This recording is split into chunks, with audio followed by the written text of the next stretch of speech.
I beg you to try it, Patricia. Let me get this straight, Carla. You disagree on the weapon, you disagree on the number of blows. Listen to me, Patricia. You dare once in your life. Hey people, Trish Wood here, and this is Trish Wood is Critical. I'm going to start off the podcast today with an apology to a very polite listener who wrote to inform me that last week I said something quite offensive to the Francophone community in this country and elsewhere. Really insensitive on my part. And you know what? She was lovely and polite. And when she criticized what I said, I thought about it for a minute and I thought, she's right. And I was sort of mortified that I'd done it. But look I'm no spring chicken and old habits die hard. And let me explain what happened. I said something was a shit show. Like many things in the world today are a shit show. And then I said, pardon my French. Ugh.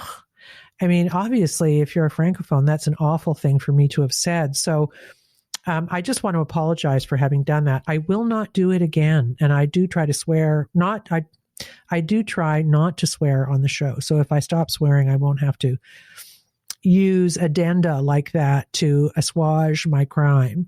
But I am sorry. That's offensive. And I grew up in an era where we just kind of said that, without thinking about it. So that's the way to do it. She sent me a lovely email. She said she was offended. I do owe her an apology, and I'm making one. And I won't do it again, I hope. No, I won't. We have a really special guest today. It's someone I've been wanting to have on the show since she was arrested in Ottawa as one of the leaders of the truckers' convoy. It's Tamara Lich. And we do 2 hours of deep diving what happened and her life and what it was like to be arrested and how she views the country and inside the convoy. It's a remarkable interview, and it's an interesting insight into someone who is a hero to some Canadians and clearly a villain to others, which is kind of tragic, actually. And the interview came about because I'd been thinking about the Public Order Emergencies Commission since it dropped, and I had a chance to read it, and I was just so offended by how it was written and the conclusions, which were actually non-conclusions that they drew. Commissions of inquiry are not designed to get to truth. They don't do that. That's not what they are contrived for. They are contrived to give cover to people in power. The Warren Commission, single gunman theory, no, that's a lie. The 9/11 Commission report, I talk about it in a new Substack, Democracy Dies in Ottawa, where I'm quoting Benjamin DeMott, who is an American professor who wrote a piece called Whitewash as Public Service, which was his analysis of the 9/11 Commission report, which went really far in letting absolutely everybody off the hook, right? Nobody was more guilty than the other. And that, in a sense, is what I feel the POEC report has done. It says nothing. Both sides are a little bit guilty. This is all just, in my view, political theater. And it's too bad, because there was a real opportunity here to talk about some things that are important to Canadians. I just want to read you a little bit about what Benjamin DeMott said about the 9/11 Commission report, because to me, it sums up perfectly what's wrong with the POEC report. The ideal readers of the 9/11 Commission report are those who resemble the Commission itself in believing that a strong inclination to trust the word of highly placed others is evidence of personal moral distinction. As the report's project becomes ever more visibly that of sanctifying equivocation and deference, the commissioners retreat even further from evaluating the behavior of which their interviews and research nonetheless allow brief glimpses. behavior on which fair judgments of character and intelligence could and should have been based, issues of commitment and responsibility are time and again reconfigured as matters of opinion or as puzzles of memory or as pointlessly distracting partisan squabbles. See, here it is again, says the Commission's undervoice. People differ, of course. But of course, and they believe with the utmost sincerity in their own account of events. And they are all honorable men and women. Little can be gained, therefore, by assessing, weighing, in the end, pronouncing this position, this version superior to that. Reader, given our shared probity and undoubted concern for the future of the Republic, let us think process and structure, foregoing blame games. Let us look to the future. We need to move on. Doesn't that summarize, in a sense, what was delivered? Very, very disheartening. And I think for people who are uplifted by the trucker convoy and its leaders like Tamara Lich, who were demonized and lied about by legacy media and certainly the Liberal government and their enablers, we were, many of us, hoping for something, I'm just going to say it, something more honest about what transpired. I'm not going to hold back here. That's what we were hoping for. I'm saying we were hoping. I kind of knew better, but of course we live in hope, don't we? That's how we move through this terribly, terribly confusing time in which we live. But what happened with the Commission report is what happens with all these reports. They're designed to give cover to people in power, and that's what happened here. I want to read you something from the summary too, which in a sense, it's very subtle, but it sort of lets the cat out of the bag. Until February 14th, 2022, the Emergencies Act had lain dormant. Then, for the first time, the federal government proclaimed a public order emergency. This was done in response to a series of protests that occurred throughout the country, which were in part a reaction to years of public health measures enacted to address the COVID-19 pandemic. At the center of these protests was the Freedom Convoy, a loosely organized collection of groups who traveled across the country to Ottawa, entrenching themselves there for 3 weeks and demanding radical change to government policies. There's a dead giveaway in the choice of that word, radical. I didn't think what they were doing was radical at all. So that's a giveaway. That's a bias giveaway from the Commission and from Justice Rouleau. There is little doubt that the COVID-19 pandemic and the responses of various levels of government played a significant role in how the Freedom Convoy movement emerged. Some Canadians welcomed the public health measures imposed by governments. Others believed that they did not go far enough. Still others believed that government had overstepped its legitimate authority and restricted rights unjustly. So let me just stop there. This is what I mean in connecting it to what Professor DeMott said about 9/11. It's as if all of these positions are equal. They're not equal. And the timing of the production of this report is actually very interesting because as time rolls on, the absurdity of many of the public health measures that failed is being exposed.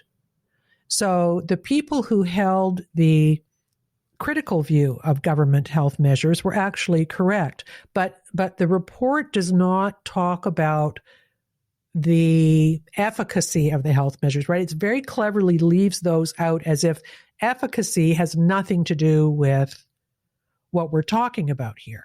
So all of those positions are equally legitimate, and actually they're not equally legitimate. This was a big public health disaster, and citizens who felt that way across the country were protesting that, and data backed up what they were doing.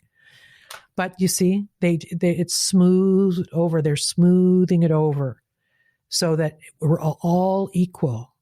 And that's dishonest. the way that this is written, it makes it clear to anyone reading it who's thinking critically that much bias was brought to the way that this was approached. And I don't think that you can have a fair assessment of what happened at the protest without making an assessment of the medical necessity or the medical accuracy of saying that the vaccines were safe and effective, which we now know they weren't, and there was good evidence then that they weren't. How then do you protest against the government wanting to do something to you, forcing you to do something medically that there's good evidence of danger for? Like, what's left then? And you see, that is a road the commission could not go down if they were going to come up with the result, which they did, which is a completely vanilla result. So vanilla that it actually, in the end, kind of exonerates what the Prime Minister and Chrystia Freeland did. Right? It's awful and very, very depressing for people, I think. I also wanted to just read for you something that was posted on my Substack, which is the Trish Wood is Critical Substack, in a piece I wrote yesterday, as I said, Democracy Dies in Ottawa, by one of our community members here, somebody who says his name is the Intrepid Viking. I don't know who it is. Sometimes I wonder what else to do except cry. I cry for the Freedom Convoy once again denied justice and vindication, and the slimy legacy media can all nod their heads in unison and give themselves a high five for seeing these dirty trucker lowlifes got what they deserved. A column in the National Post said a survey that 2/3 of Canadians thought the invocation of the act was justified. Well, what do you expect when they got their news on the convoy from CBC, CTV Global, the Globe and Mail, and the Toronto Star, not to mention who they actually surveyed? The laptop crowd in big cities? What a joke. Whatever happened to the media that gave the underdog a fair shake and in some cases the benefit of the doubt? At least the media in the U.S. have so embarrassed themselves over East Palestine, they finally have to take notice. It's a sad world we live in, but I stand with the truckers and say, keep on trucking. P.S. Paul Rouleau is a coward. He could have distinguished himself by taking an honest stand on how the government behaved, but instead, he took the safe route to an ambassadorship or a Senate seat for his loyalty. Where did principle go to die? This is an opinion of one of our readers. So that's where we are today. It kind of feels like the last vestiges of hope were snatched away. But, let me say this. Tamara Lich is still hopeful. There are days when I'm still hopeful. You know, we have to regroup. We have to keep thinking critically. We have to keep getting our information from places other than legacy media, because if we keep going there, we're just going to get more and more depressed. We know that. So we're stopping doing that. And the other thing I think we can start doing is when we see an injustice that's not being covered by legacy media, maybe we could be writing to our MPs and our MPPs and our city councillors. Maybe that's the way to do it. To be annoying in trying to force the people who govern us to actually govern in the way we want them to as the people who put them there. So that's something to think about. Let me do my pitch.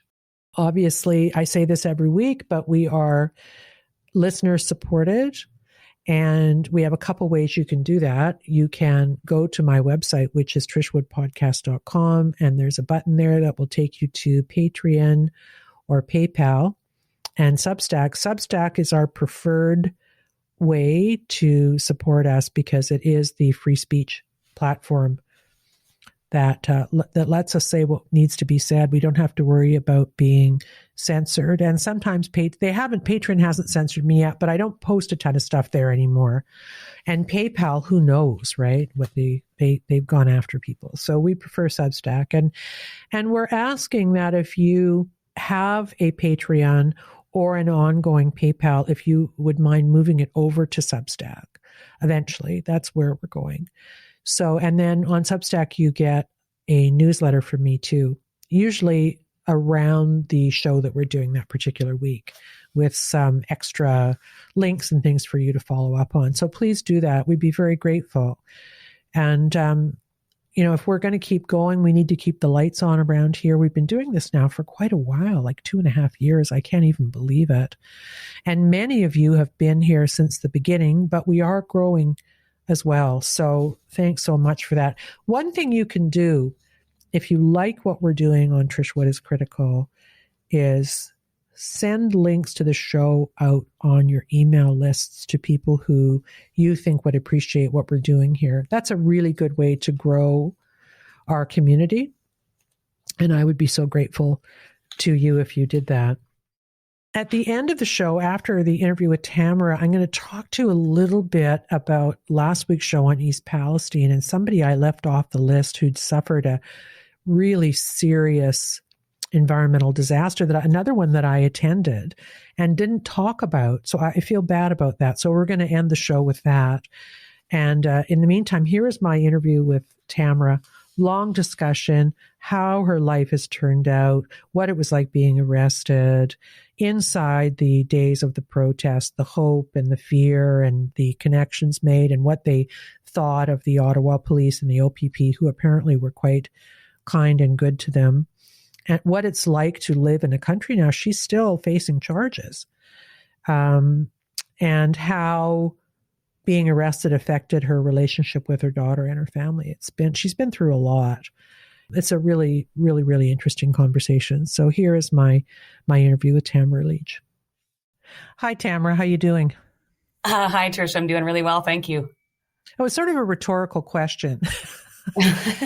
Because lots of bad things have happened, so you're probably not doing that well. But I always ask everybody I interview how they're doing. That's sort of the signature around here. I guess what I want to know is, what was your response to the commission report, Justice Rouleau's report on the Public Order Emergency Commission? What did you think when you delved into it? Well, obviously, extreme disappointment. I'm an eternal optimist, I guess you could say. So I think even though I wasn't surprised, I was holding out a sliver of hope that he would have ruled the other way, especially in light of the evidence that was presented. Yeah. So Friday was a bit of a tough day. Once we got the news, I did have an ugly cry, and it was a gut punch. What was the cry about, if you could kind of put what was driving that emotion into words? Well, again, because I felt a little hopeful that he was going to actually come out and rule the opposite of what he did. And so it was just a little sliver of hope. And of course, just knowing, like I said, about the evidence that was presented, how he could have came to any other conclusion is just beyond, it blows my mind. Yeah. Well, I was following along as well. And I initially had that feeling that, of course, they cannot find that there was justification for this kind of jackbooting of protest by the government. But because all of the accusations made in the media and by certain politicians to justify it have turned out to be untrue. Mm-hmm.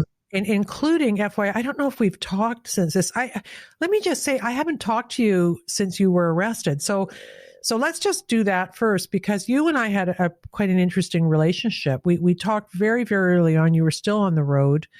I made a decision early on that after speaking to you a number of times and researching you, that you were a pretty trustworthy person.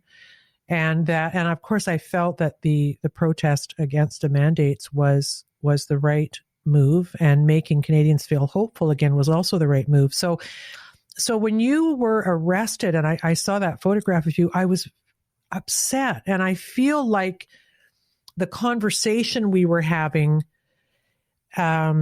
both kind of literally and figuratively around these issues was kind of truncated, right? It felt like something was ripped away. And I feel that Canadians felt that way too. So let's deal with that first, that you were part of this movement and then you were arrested and that all kind of ended abruptly without any moment really for the Canadians who supported you. Yes. And, almost everybody that I talked to that was a supporter, that was, I think, harder on them to see me arrested than it was on me. Lots of people were completely devastated by it, Yeah. So. Well, there was some symbolism there, right? Yes. Right. I actually saw a really interesting tweet that was sent to me. Of course, I'm still not allowed on social media, so I get people, so they just send me screenshots. And it was to the effect that Justin Trudeau keeps saying that they didn't know who to arrest, and Rouleau backed this up. They didn't know who to negotiate with, but they definitely knew who to arrest. Yeah, right. I know. What a tragedy that he did not, regardless of what side of the fence anybody is on the issue of the convoy. It is a shame he could not have been a statesman and sat down with you, since you pose no threat. I never really understood why he did that. Did you? I did, because he backed himself into a corner. He, as we learned at the commission with the evidence that came out, the narrative was created between the PMO and the Public Safety Office before I even got into Big Red. They had already painted us that way. So then you have the Prime Minister coming out and calling us all these horrible names and making all these terrible accusations, and he backed himself into a corner. And I think, since 2015, I've never heard him apologize for anything. So he had to save face. I think that's why he never did meet us, which is a travesty, because that's what Canadians have always done. We had the blockades and the protests in early 2020, and he emphasized the need to maintain dialogue. I mean, CP Rail, I think, laid off 1,000 employees, and ferries were shut down, and grocery store shelves were empty, and it's tough to read that stuff now, right? All the stuff that went on then, and then to see how he treated us was completely the opposite. But we have, it comes down to political views. Well, and it comes down to something that I still don't understand, and that is protecting the vaccine at all costs against all comers, even though at that time we were getting some pretty good information that it was neither safe nor effective. Mm-hmm. So, which was something never discussed at the inquiry, which I think was a mistake. I think that information should have been led, even though it was probably outside the rules of engagement there. I just want to talk a bit more about Trudeau, though, because, and I write about this in my current Substack, he did back himself into a corner. And I think the point of that early rhetoric was not just to protect himself and the vaccine from something that is really, you can't, in my view, you cannot, and history will show that you cannot justify what happened with the vaccine mandates. But he did back himself into a corner. And the other thing he did was he propagandized the citizens of Ottawa so badly against you that by the time you got there, they thought they were dealing with a bunch of psychopaths, right? And I'm sure he did that on purpose, but their recollections of what happened in the city bear no actual resemblance to what happened. I know. It's bizarre. It's so bizarre. And the other thing too, though, that they never talked about was all the support we had from Ottawa residents. I was down at the Parkway one day and I saw this couple, and they had masks on and toques pulled down just over their eyes, and so in that crowd, it was unusual to see. So when you saw somebody with a mask on like that or covered their face, you knew it was either Antifa, somebody that was there to create problems, or it was somebody who was afraid to be seen. And they were two federal government employees. One of them had lost her job. They were a married Muslim couple. One of them had already lost her job. And in order to get it back, she had to go through 6 weeks of COVID training. And he was about to lose his job.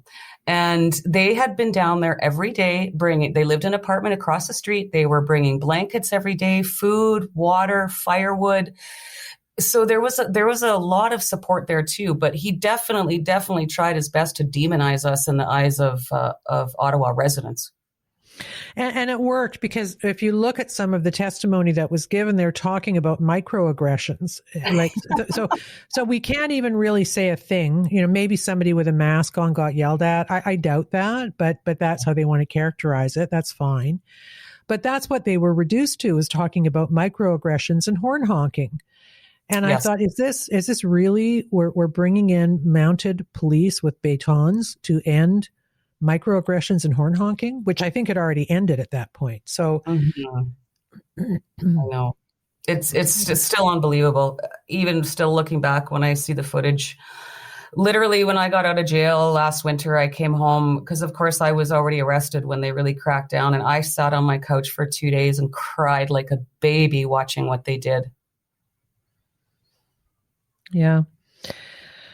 Yeah, I think a lot of people did. I got a lot of calls from people who'd supported the convoy and said, am I going to lose my house because they're freezing bank accounts? People were really, really frightened. And you know what? It worked. I believe that the bank account freezing was actually a genius move, albeit heinous, because it made people feel like Big Brother was watching them. We know who donated to the convoy and we're going to punish you. Yes. Very, very scary. So I just wanted to talk a little bit more about the inquiry report. How does your lawyer, do your lawyers have any version of why he found the way he did? Well, I mean, I think he was given a mandate and he followed it. I at the beginning of the inquiry, I was really optimistic. I sat in there every day. I watched Rouleau very carefully, and I really got the feeling that he was impartial and going to be very fair. And I mean, that obviously wasn't the case. As the inquiry wore on, and then we got to close to the end when all the government officials started coming, it became very apparent that that wasn't the case. I mean, they were sending hundreds of pages of documents the night before. The lawyers had to cross-examine the witness for the next day. And it was just shenanigans, and the redactions and the cabinet confidentiality BS and the parliamentary privilege BS. Like, it was really frustrating to watch. So as it wore on, my attitude completely changed, and I just thought, this is just going to be another SNC Lavalin or We Charity or Jody Wilson-Raybould. It was disheartening, and I couldn't get out of there fast enough at the end of it. I bet. I think people nationally who supported the convoy are still feeling rattled at the sense that something is profoundly broken, and that COVID certainly highlighted that, but this report, in a sense, makes it even worse. Yes. Because it's like, what levers do people have who supported you? Like they don't have any, right? They just have to accept it, right? Yeah. Well, I mean, I think it's really important that people and people say this all the time, but contact your MPs, write letters, send emails, make phone calls, book meetings. I mean, that is the only way that we can get this message across. These people need to prove to us that they can earn our vote and quit taking it for granted. Well, I don't think they care about our vote, actually. That's my feeling now. I think we're in a state where people get elected and then do what they want and know because they have media support, it doesn't matter. That's my feeling. I didn't think that 5 years ago, but I do now. Yes, I agree. I would agree with that. Yep. Yeah. So let's talk a little bit about what happened during that time. When I first talked to you, you and Chris had pulled into, where were you, in Thunder Bay or something? Yeah, we were in Thunder Bay. Yes. Yeah, I remember that very well. Yeah, and very hopeful, and you were grinning from ear to ear, but also alternatively weeping a bit because you were being approached by people saying, thank you, thank you, thank you. So tell me, what are your recollections of that time? It was definitely one of the most amazing experiences of my life. And as a result, I feel like my Canada has gotten incredibly small. The people, I said it over and over, it was overwhelming. Just the support that we had along the road and the overpasses and obviously the donations, right? It was, my heart was so full. And I just saw all these hopeful faces, it was a lot. It's a lot to carry, people wanted us to go and save the day. And that's what we wanted too. And in the end, the way that it ended was atrocious. I never thought I would see that in Canada. But, families were pulling their kids out of school because they thought it was so important that they come down and watch the convoy go by. The kids, honestly, that's what hit me the hardest was the little kids and our senior citizens. Yeah. And the immigrant population were so passionate about what we were doing. Well, immigrants, I think, because they come from, a lot of them come from countries that are governed by tyranny. And so they come here and they're like, what? What is going on? Well, so I think they escape. And they saw the warning signs a long time ago. I mean, Canadians we're a little bit complicit and we're a little bit passive. And I think a lot of us ignored the signs because my theory is that if you admit that you have a problem or there's a problem, then it becomes your responsibility to do something about it. And it's overwhelming for some people. Well, I think it's overwhelming because if the media is not being a fair broker about whose grievance is legitimate, then you've got a double whammy, right? You not only are protesting something the government's done, but the media is going to smear you unfairly too. So it's like, I was thinking about it, even the IRA, people who were blowing people up for a cause were treated better by the media in the UK than you guys were. Mm-hmm. But they're bought and paid for. It's obvious. It's so obvious. And, here's the thing. This was really good for people that know me personally and are avid CNN and CBC watchers. Because what they were seeing on the CBC about me, they know wasn't true. Yeah. And I think for some of them, that was a really hard pill to swallow. Have they said anything to you about it? What did they say about being awakened? Yes. Well, one of them, the one I'm thinking about specifically is a guy that plays with us in our band. And he's Trump is the devil and Kyle Rittenhouse is the devil. And he's just eating all this up. And this was actually right before we left on the convoy. We had this conversation and I didn't say anything because I just let him rant. And I was listening to him go on and on about Kyle Rittenhouse. And I'm thinking, dude, that kid's a hero in my book. I think he's a hero.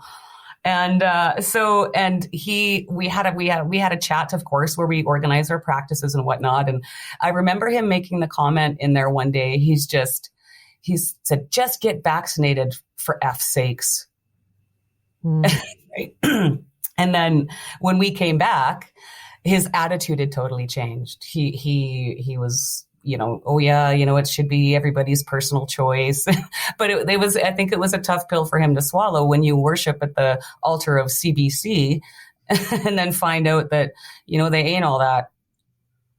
Well, that is so interesting, because part of this process for me has been having to accept, and not without some personal trauma, that the industry in which I spent most of my life working for what I thought was a higher cause is completely corrupt. Like I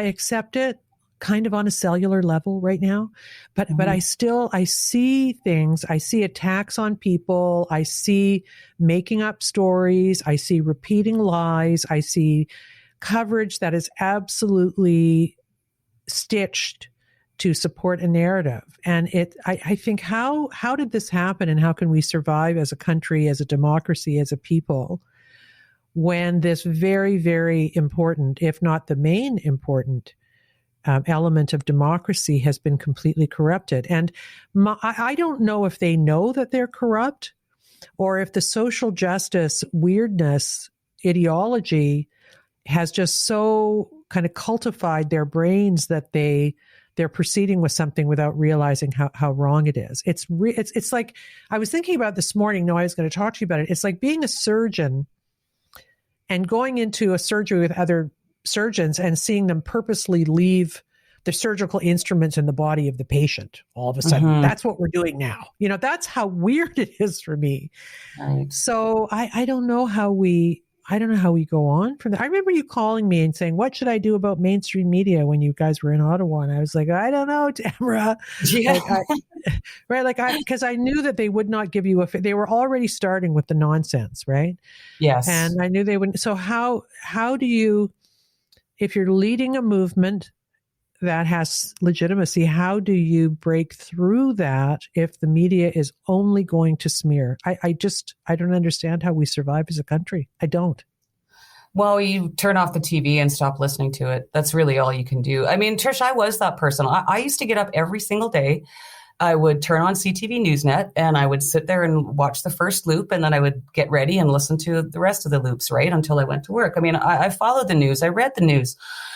And although I think this has been going on a lot longer than 2016, it was the 2016 American election where I had my what is going on here moment, because I would watch these anchors or whatever you call them now, talking about Hillary Clinton, and it was just so puffy and nice, and the descriptors they were using for her and the looks on their faces. And then as soon as they started talking about Donald Trump, they would almost get this smarmy look on their face, and their tone would totally change. And I thought, what is going on here? Like, you are not here to give me your opinion on this. Yeah. I just want the facts, and think what you want about Donald Trump, but I mean that's unusual. So, this was the fall of media, and you and I guess had the same kind of timeline. I mean, I was off doing my career, doing something else, documentaries and true crime and stuff, and not paying a ton of attention to media. But then Trump got elected, and and I'd been a Bernie supporter, as I've said on the show quite a few times, and then switched because of the way he behaved and what the media did to him, and which he allowed. And also I have a personal enmity for Hillary Clinton that I go blind with rage. So I can't even really talk about her, but so what you're saying about the timing is exactly right. And it's not that Trump is a perfect person, but they were telling demonstrable lies about him, things that you could roll back a speech he gave and say, well, that's not what he said. This is what he said. Why are you lying? And I thought, if he's so bad, you shouldn't have to lie about him. If you want to do a critical story, there should be lots of stuff you can do critical stories on instead of making this up. And I thought, whoa, we are in a lot of trouble. Yes. If the media is now picking our politicians, right? Which they seem to be doing here as well. Absolutely, they are. Even just watching, how our media here paints Trudeau as opposed to Pierre Poilievre, right? like Pierre Poilievre is the devil. If you read the mainstream media, I mean, they just don't give him a fair shake, and it's really disappointing. And it's like you said, it's actually quite scary. It's quite scary that they're being given free rein to behave this way. Yeah. And well, it's scary because they're not that bright. That's the other thing. I mean, I remember the CBC saying that we had Russian interference or Russian backers. I mean, I remember seeing that. Somebody messaged it to me when it came out. And I looked over at Chris because we were still just on our way at this time, and we burst out laughing. Like, yeah. I don't even know if I know any Russians, Yeah. No, I know that's the default. Pat King and Russian interference are the defaults. And what's wild about it is that, like, just a couple of weeks ago, a big journalistic watchdog organization did a massive takedown saying, yeah, the Russia accusations were all a hoax, that it's a massive media fail. Massive media fail. So then you have to ask yourself, why did the media all fail in the same way at the same time on the same subject? If there isn't a culture of lies that has embraced them. And CBC did it. I had to turn CBC radio off. It was always on in my car. It was a habit of a lifetime. And when the Trump Russia hoax thing happened, I knew, I was like Glenn Greenwald. I figured it out early on. It was bullshit. And I was hearing CBC hosts and shows, there's a server in Trump Tower it was all garbage. And I thought, what is going on? Why are they all saying the same thing that isn't true? Well, they were doing their jobs. That's what they were told to do. Again, as we saw with the evidence that came out at the commission, they had crafted this entire narrative right from the start, before I even left Medicine Hat. So tell me about that. What did you learn? Because I didn't see that part of the commission evidence. What did you learn? Well, what we introduced as evidence was text messages between the PMO and the Public Safety Office, Mendocino's office, where they were discussing crafting the narrative. And in those text messages are the exact talking points that they were using. And then on, I believe it was January the 27th, so 2 days before we arrived, there was emails involving Minister Blair, where they're talking about, we're terrorists. And what it was a paragraph of describing all these terrible things about us. And then 3 days later, it's exactly what Trudeau got up and said. So again, and they were talking in this email about we were terrorizing residents and doing all these things to residents in downtown Ottawa, and we hadn't even arrived yet. Wow. Yeah. So how do you fight that? If the media is not prepared to investigate it, I don't know how you fight that kind of proscribed narrative. And that's shameful behavior. Like that to me is shameful. We've taken the idea of political messaging, which is, maybe spinning something a little or trying to distract from something, but making stuff up out of whole cloth in order to smear Canadian citizens should not be accepted. Absolutely. It's happening more and more. And that's, we're not accepting it. I don't accept it. Me neither.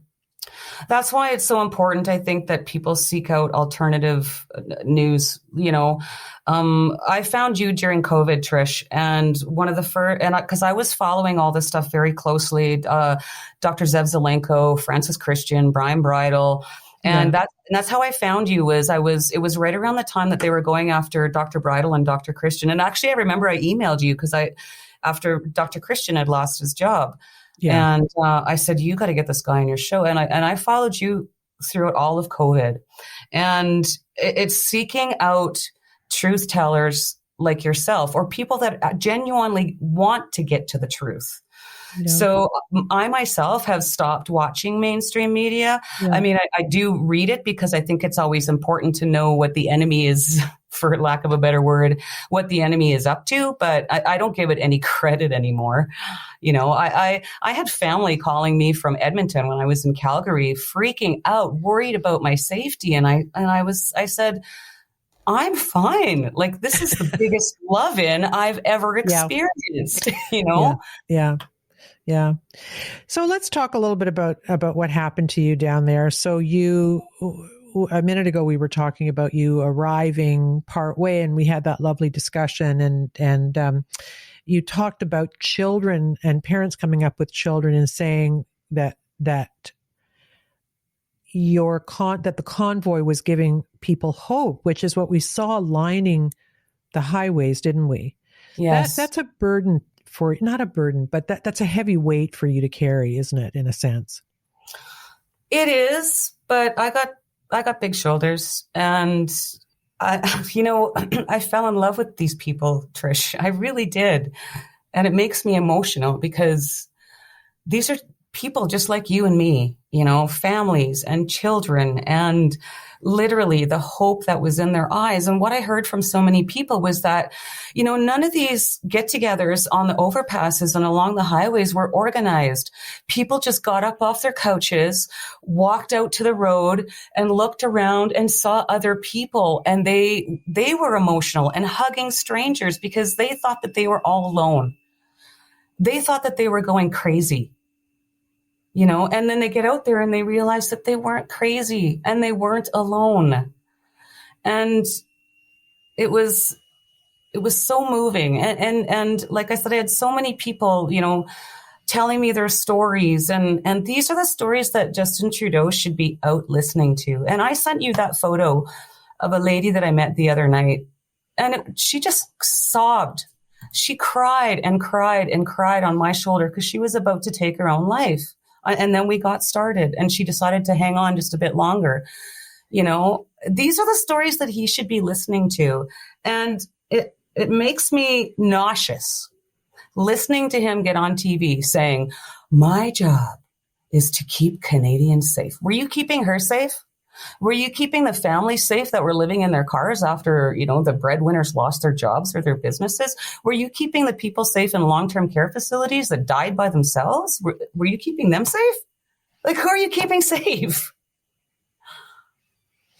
Well, I think what resonated there, Tamara, and it's a view that I shared very deeply with you, and that is the idea that there was a cruelty about the public health measures that said something about both the government and, I will say it, also the people who blindly accepted and were obedient to rules that were cruel to people, right? I mean, I'm just going to say it. I didn't hear any hospital staff stepping in front of the building and holding a news conference and saying, I'm sure there's a better way for people to die than alone that we could accommodate here. Isn't there? I'm sure there's a better way for our children. I'm sure there's a better way so our old people aren't locked away, dying of broken hearts. But that didn't happen. No, that did not happen. And I think that you became, and I understand this because I got a lot of mail around that stuff too, right? Because we were talking about these things. People were like, yeah, morally, I'm not alone in thinking this is mean and terrible. And I think that that's probably what happened with you too, in a much, much bigger way, that people saw you representing the opposite of the cruelty that was being meted out in the name of public health. Tell me about this woman and the photograph you sent me. What did she say to you? I was walking back towards the theater because we were at a screening of a documentary about the convoy, actually. And I saw this lady and she had this big, it was like she called it a hug hoodie, right? Just because it makes her feel comfortable. And I think she's got, some mental health issues. She was afraid to come and talk to me. And so I walked past her and I said hello. And then I was over and I was talking to some other people and somebody brought her over to me. And she just said, I was working up the courage to come and talk to you. And I said, you come and talk to me anytime you want. You don't have to be afraid. I've always got time for you. And then she started telling me about how she was very depressed and sad. She had no family. She wasn't able to do anything. The only friend she had in the world was her counselor. And she was about to take her own life until we started this. And she had tears in her eyes. And so I just, hugged her. And then she just unleashed, like she just let go and sobbed and sobbed and sobbed. And I just stood there and held her and just let her cry. And I said, it's going to be okay. You're not alone. And I gave her my number and I said, you call me or text me anytime, and I'm going to do the same for you. And just to check in, that's just one person out of how many. We heard those stories every day. And I believe I mentioned that on your show at least 3 or 4 times a day, Trish. People would tell Chris and I that they were planning to kill themselves because they didn't have any hope and they didn't see any way out of this, and they weren't allowed to see their families, and they weren't allowed to participate in society. Even people that had exemptions were ignored and treated like second-class citizens. Like, I never thought I would live to see the day that this happened in Canada. Yeah.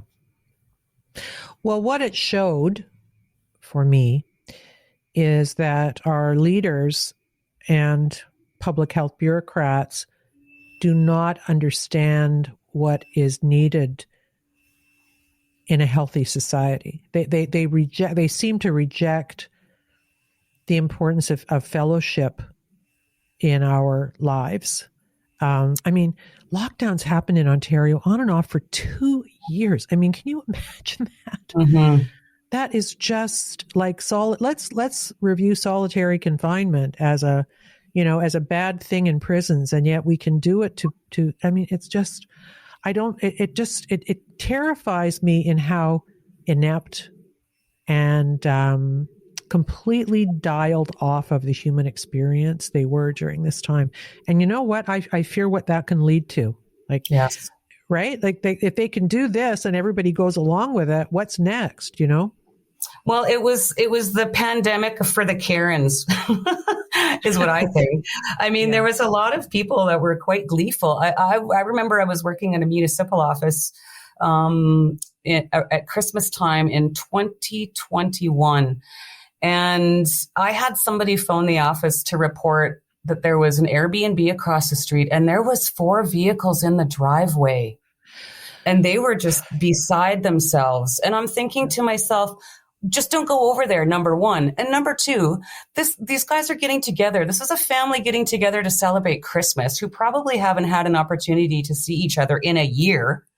Yeah. And you're going to call and complain. It's not affecting you in any way. You can stay in your house if you're afraid. That is completely your right. But to call me and tell on them, it was surreal. Well, and I think people not understanding what the historical ramifications of a call like that are too, right? I'm turning in my neighbor. That's bad. We don't. Where have we heard that before? Yeah, no, I know. So let's talk a little bit more about Ottawa. So you guys got there. At what point, Tamara, did you realize this was a huge deal? Well, in Ottawa, I realized it was a huge deal as soon as we pulled up we were driving in from Arnprior, and the entire highway and the overpasses were lined all the way. And then when we got up to Parliament Hill, the people there blew my mind. But even before that, I knew it was a big deal when, like I said, the media reports started coming out and trashing us and saying the Russians were involved and we were getting funded by foreign entities. When the mainstream media starts doing that it's a big deal. It's a very big deal because they're trying to change the narrative. So, but the numbers, the sheer numbers of people that were there. And then, of course, when we got to Ottawa, we had a team on the ground there that had set up like an operations center. And I walked into that room for the first time and I was like blown away. There was monitors up on the wall. People were following Twitter feeds. There were people at the table with their laptops and their earbuds and typing away. And it was like a movie. I felt like I walked into a Jason Bourne movie. And then I thought, okay, here we go. I guess this is it. Yeah. Wow. You were so organized. It was amazing. And it was amazing. I was surprised by it too, that you had road captains and, it was just like incredible. Well, we recognized the need for safety immediately before we left because the donations started pouring in.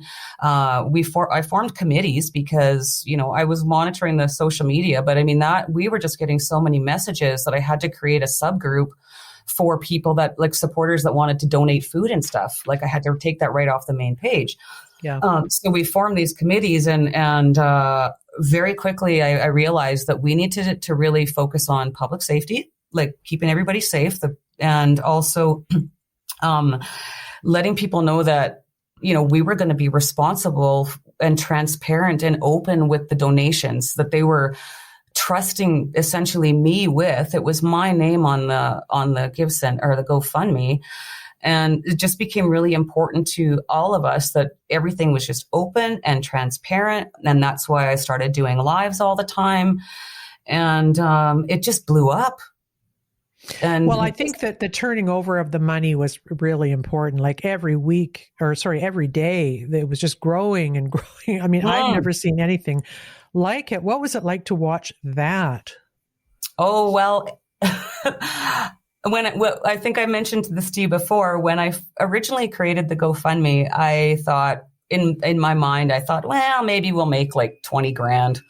Chris and Bridget and a couple of people can drive to Parliament Hill, stand there with some signs and turn around and come home. So, and I thought, like, I have very basic accounting skills. So I thought that I can handle, say, $20,000. And then when I woke up, I can't remember if it was the Sunday or the Monday morning, I looked at my husband and I said, I need a finance committee. Like, holy moly. And then as we were going to Ottawa and we're talking about millions, it was bittersweet because on one hand, it was so exciting to have that much support behind us. But on the other hand, I would get sick to my stomach because every time I had to bump it up another million, because I felt when you're talking millions, the lawyers are coming. Yeah. Yeah. And the media is coming too, right? Yes. Yeah.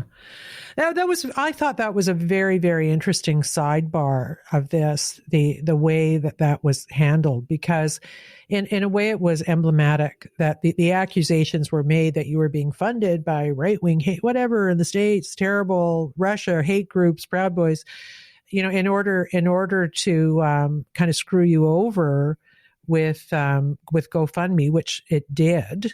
Yes. And I just thought, wow, is that kind of what we're doing now? Because there was no evidence for anything that they were suggesting, and that was actually proven at the inquiry, right? What was it like to see that assault coming for you? Because it was a repeated, every time you'd fix it, they'd come back. Tell me about that timing and what that said to you. Yeah. Well, it became very obvious that they were dragging their feet. We also had issues with the bank that I was dealing with because we tried who was dragging their feet? Who was dragging their feet? GoFundMe. GoFundMe was dragging their feet in releasing it. So we'd get an email with 3 questions, and then we'd respond to those 3 questions, and then they'd send an email with 5 more questions, and we'd respond to those questions, and then they'd send an email with 7 questions. And this just went on and on and on. And our final meeting, the night before they seized it, we had the lawyers, the accountant, the board was in there, and we had a fantastic meeting with GoFundMe and their legal team. And we left that meeting feeling very confident that they were confident that we weren't just a bunch of terrorists. But what happened is the next morning, the city of Ottawa and the Ottawa City Police contacted GoFundMe and accused us of being terrorists. And, you know, they just took it. I mean, that's political interference, obviously. And GoFundMe, to my horror, allowed it to happen. And then they tried to say that they wanted people to ask for refunds. And if they didn't, GoFundMe was going to donate that money wherever the hell they wanted. So God bless Ron DeSantis for standing up and saying, oh, no, you're not. You know, that's alarming. So just there's a lot of time back there. So what happened to the money in the end that they seized? Do you know where it went? Did they refund it? Was that what happened? They released the $1 million to me or to us original. I think on the 2nd or 3rd. I can't remember. Anyways, so that was seized by the government and is now in escrow, and the rest of it they refunded. except for I believe it was GoFundMe also, but there's the payment processors, which are well aware of, Stripe and Square. Yeah. And for sure in the Go Give Send Go, there was some money stuck in there. So that money was not refunded either. That's now in escrow also. Wow. So this was it the Ottawa mayor or the police chief who called you terrorist? The Ottawa mayor called us hooligans and yahoos and just made all these crazy accusations. I don't know if former Chief Slowly ever did call me. What was the mayor's problem, though? He was really an issue. And I couldn't, I'm just going to say this. He represents to me everything that's kind of wrong with the politicians in the managerial class. He's good friends with Justin Trudeau. Is he? Yes. Oh, I didn't know that. Yes. So, yeah, it's a bubble. I've heard that for a long time. Ottawa is a bubble, and it's true. And I think the problem with some of these people is that they were absolutely disgusted that blue collar workers with dirty hands would show up on their streets. How dare you?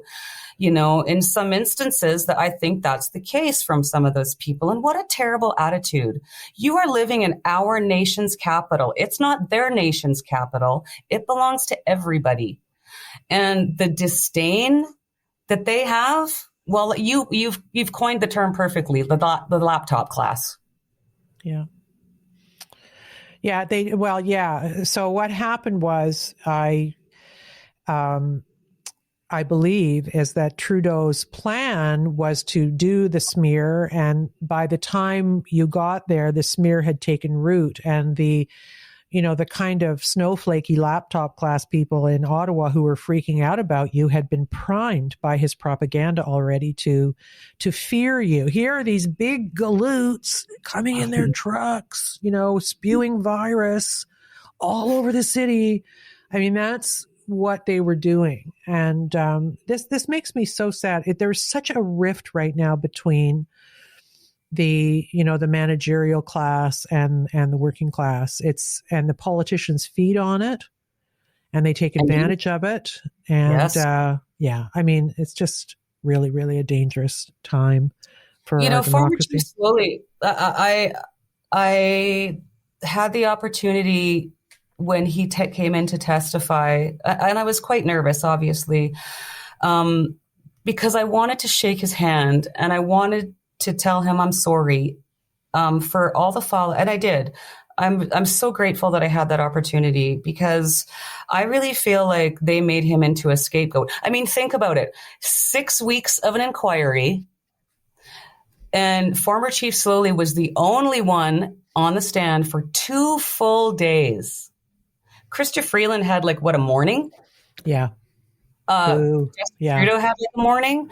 It's so obvious that they were trying to scapegoat that guy. And I walked up to him and I just said, "Sir, thank you for your service. I'm really sorry for what has happened to your life as a result of the protest last year." And he accepted it. I wasn't sure if he would, and then I walked up to his lawyer later on, and because I don't know, this world is all new to me, Trish. I'm not sure what's appropriate and not. And I said to his lawyer, I was like, I really hope that wasn't inappropriate. I just really felt like I needed to say that to him, because I do understand what is going on in his life. His whole world has been turned upside down. I remember when it was announced that he was resigning, and in the room, everybody was just cheering, and they just thought, we're winning. And I said, this isn't good, you guys. Number one, this man just lost his career. And number two, what's coming next is going to be far, far worse. Stop celebrating. This is not good news. Yeah. Well, that's interesting, because you did have a better relationship with the OPP, right, than you did with Ottawa police. The OPP were amazing. And especially after the inquiry, I think if we could have dealt with the OPP the entire time, this would have had a different outcome. I do believe that. They were professional. They listened to us. What I came out of the inquiry with was that outside of the OPP, the Convoy was the most professional, organized organization. I mean, the city of Ottawa they didn't know what to do. And the police, they were just running around like chickens with their heads cut off. Nobody, the provincial, every level of government failed here. Every level of government. And I'm sure it was really difficult for Mayor Watson to try and reach a deal with us or negotiations. But kudos to him for doing it. It was the city of Ottawa. They were the only ones that stepped forward and even considered listening to what we had to say after, mind you, 2 weeks. Yeah. Would you have, it's a kind of a weird question, but had they not brought in the Emergencies Act for a non-emergency, how long would you have stayed, and what would have got you out of there, if anything, besides the dropping of the mandate? Would you, if Trudeau had done the statesman-like thing and sat down in a conference room with you and whoever would facilitate such a thing, would you have left without a dropping of the mandates if he'd given you some undertakings that had credibility? What would have gotten you out of there, do you think? I've thought about that quite a bit. We were going to end the mandates. And I think after 3 weeks, though, if we would have just had some indication that they were actually willing to engage in dialogue, maybe that would have been enough. Maybe we could have compromised or just kept talks going or something, as we were traveling back home. By the end, people were tired. They were missing their families. They needed to get back to work. And so I think even just a show of good faith would have sufficed. Some way to open up some type of dialogue with these people, but they just refused. Well, there is no good faith. That's the problem. And the similarities between the Convoy and the focused protection people and the authentic people with evidence that's damning of the vaccines, everybody who goes against the approved COVIDian narrative is treated unfairly and smeared. And that's just a fact of life, whether you're a trucker or an esteemed scientist. If you challenge, you're smeared. So I'm not sure there ever could have been any goodwill. And I think you guys would have been in a very tight spot, because if you left without the dropping of mandates, people would have been mad at you. Some people would have been, right? Yes. And it was a tough thing. What was interesting for me was that a lot of the myocarditis information was just kind of starting to come out in a big way when you guys were there. And I thought, this is a perfect opportunity for him to kill two birds with one stone. He can say, oh, there's new information now. I think we will drop the mandates because of heart effects in young men. He could have done that, but instead he's still doing the safe and effective mantra to this day, right? Yeah, he doubled down. He doubled down, right? So yeah, that's this. I think this is why people who are waking up to the science around COVID are starting to really question people like Justin Trudeau and Theresa Tam and the rest of them. Yes. Well, I'm seeing some positive movement. I'm seeing more and more doctors speaking out, and it's getting out there. It is finally starting to get out there. I'm seeing, I think last night, I haven't read the article yet, but a headline came across my screen that Congress was going to start investigating these vaccines. So I think that it's maddeningly slow, but I think it's coming. I think that's it. The information is going to get out there, and there's going to be a reckoning. There will be a reckoning. They've destroyed a lot of lives. Not just with the vaccine, but with their divisive tactics. Families are torn apart. They don't even speak to each other. Yeah. No, true. I think Canada's late, though, to this party, this reckoning party. We were as bad as Australia. And I think in no other Western country is the media, even worse than the States, so complicit as they are here in supporting the flawed COVID public health response here and the politicians who put it in place. And I think it's because they supported it. They're complicit in it and they don't want to admit it. So they're not going to let it go, you know? Yes. Let me ask you about that there's a photograph of you being arrested. I think there's video of it. There's certainly Video, yeah. And the hands go behind the back right away. What was that moment like for you? You knew it was coming, right? Didn't you put out a video the night before saying I'm in trouble or something and they're going to come and get me, or you feared that? Yeah, I did. I'll tell you why I put that video out first and foremost. So we had information coming in that they were going to start arresting people. And for a few days before that, I was looking around and I saw all these F Trudeau flags and I saw people yelling at reporters, and I just thought, this is not the way. This is not the way. We're not going to win it. We're not going to win it with hate. We can't. It's not going to happen. And I really felt this pull to get to the stage to speak about it, right?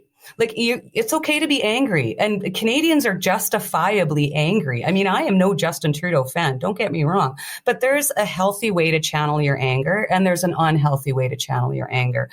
And name calling is just not, for me, something that I felt was right. And so I really felt this need to get on stage and to speak about this to the crowd, but it never happened. I was just too busy. And so the night before we finished up our meeting in the comm center, I said to my husband, I got to go upstairs and do a live. I'll be back down in 10 minutes. And so I went up and I addressed that issue. And also, that I was pretty sure that I was going to be arrested. And I didn't feel afraid. I really didn't feel afraid. I thought, I'm no threat. I'm 5 feet tall and 120 pounds. And so that was just to let people know, I just wanted them to know that I was okay. I wasn't afraid. I wanted them to stay strong and I wanted them to not be afraid. And I wanted to just really hammer home the message that we always pushed out there, which was be peaceful, respect the police officers, obey the rule of law, let's do this the right way and not give them any ammo. Let's not be the people that they're telling the public that we are. And that became really important to me and to all of us.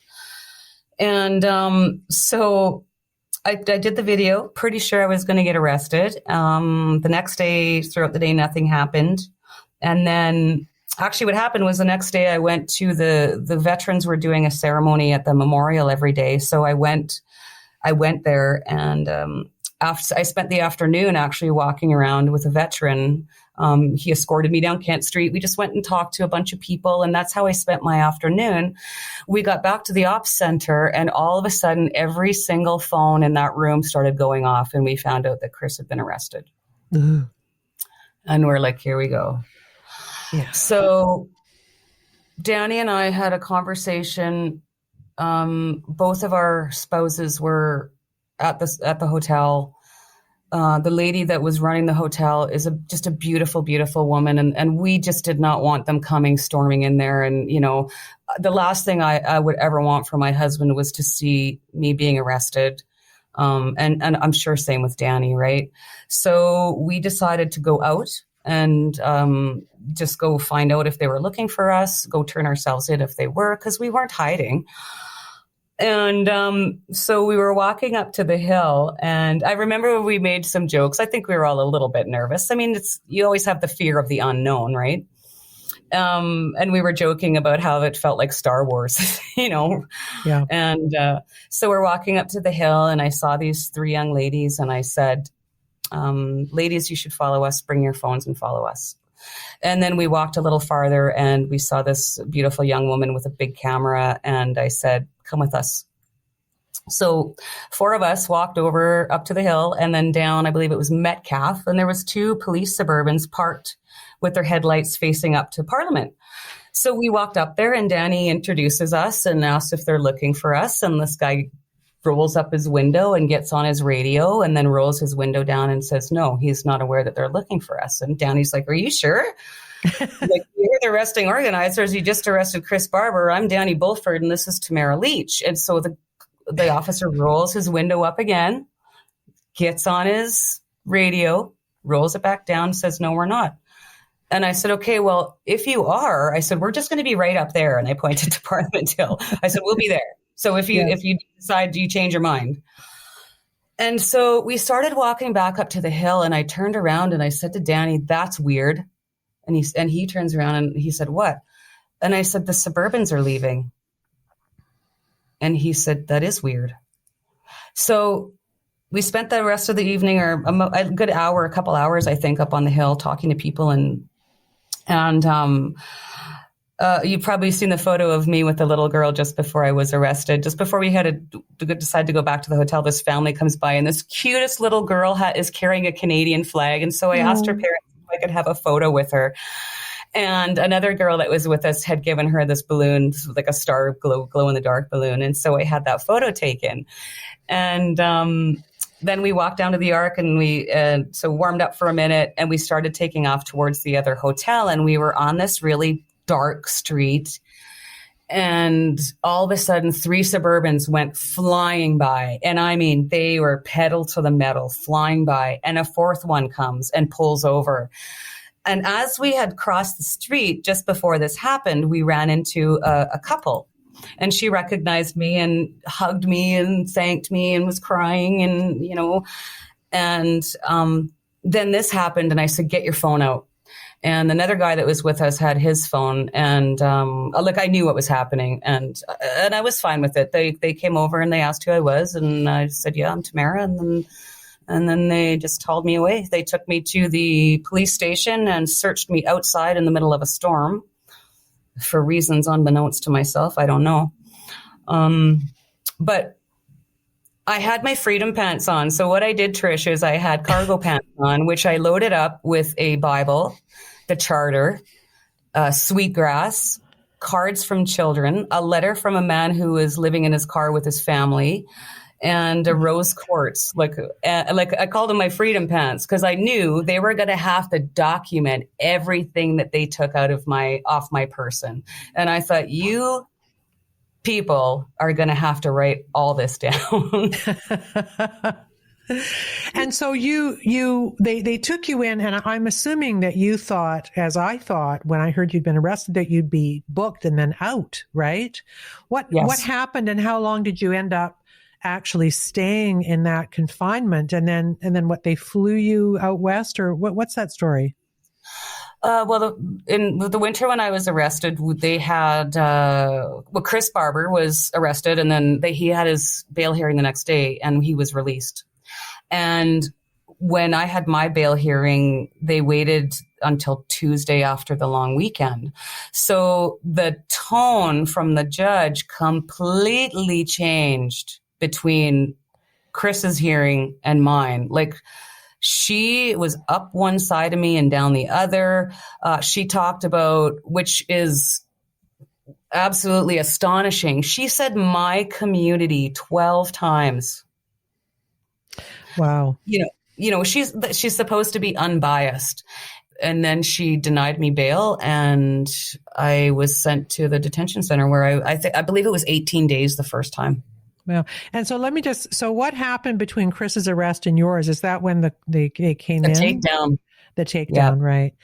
So after that big dramatic event that makes you guys look more scary than you actually were, I guess maybe she felt some obligation to her community to be hard-assed with you, I guess. Is that what we should read from that?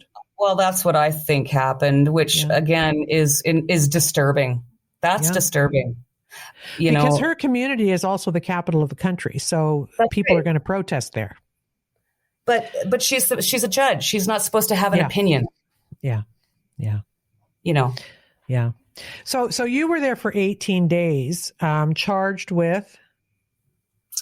The first time I was arrested, I believe I was charged with counseling to commit mischief. And then it was about a month later, I think, they added more charges. And how did they justify not releasing you on bail? Like they obviously, somebody, I guess the Crown or whoever, would have made an argument that you are a threat to for flight or something. So what was the argument they were making? Well, I think he was worried I was going to go out and continue protesting.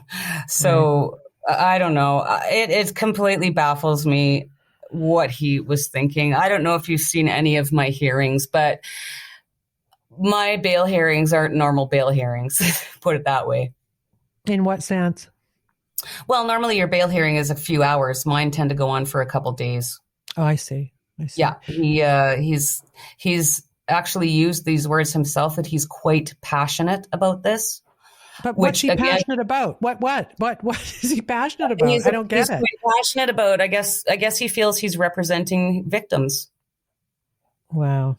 I think that's what he thinks, Which means, see, the point, the reason I reacted the way I did to him saying that, is this a Crown attorney you're talking about? Is the yes. he? Yeah.